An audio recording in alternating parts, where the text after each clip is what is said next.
Mä en vaan tajuu. Tää meidän juttu. Eiks meidän pitänyt olla kaikki ihan hyvin? Ei oo kaikki hyvin. Eiks meidän pitänyt kaikki olla tosi ihanasti? Mä sain just sen uuden työn.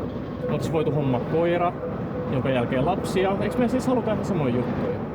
Mä pelkään koiria ja mä oon niille allerginen. Ja vaikka en oliskaan, niin kuka sitä veisi ulos? Ja lapsia tähän tilanteeseen, tähän meidän taloudelliseen tilanteeseen, tähän maailman tilanteeseen.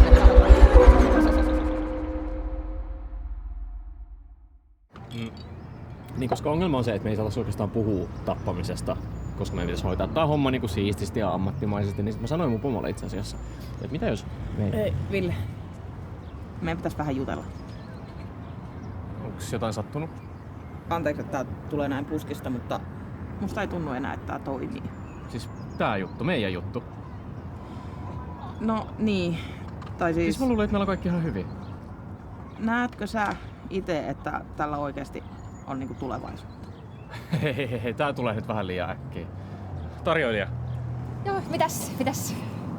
Musta nyt tuntuu, että mä en jaksa tätä kaikkea, niin voinko mä ottaa tän mukaan? Koko juttu mukaan. Koko juttu, joo, kiitos. Okei, no hetki pieni.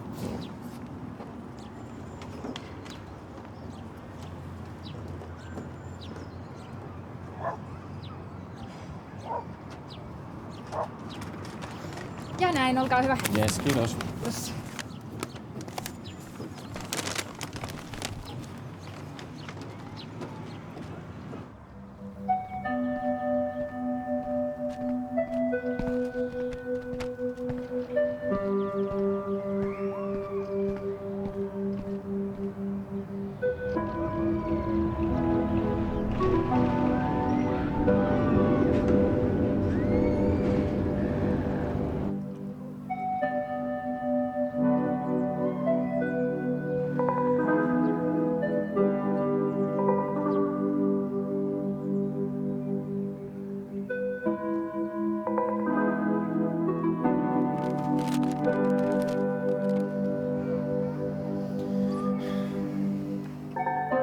Mä rakastan sua. Tää on paras juttu, mitä mulla ei koskaan tapahtunut. Ja sä haluat vaan lopettaa tän. Voit sä sanoa jotain? Tää ei vaan toimi! Ville!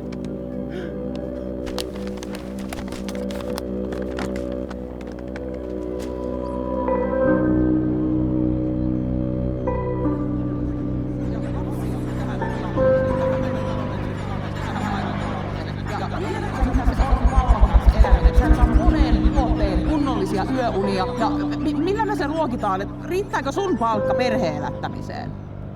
Siis haluat sä erota, koska mä oon tappaja? Sä oot tuholaistorjuja. No niin, on Suomen paras tuholaistorjuja. Ehkä se on sulle liikaa. Ehkä mä oon sulle liikaa. Nyt hei! No okei, sori. Mä en vaan tajuu. Jos me ei haluta samoja asioita, niin... Mitä sä sit haluut?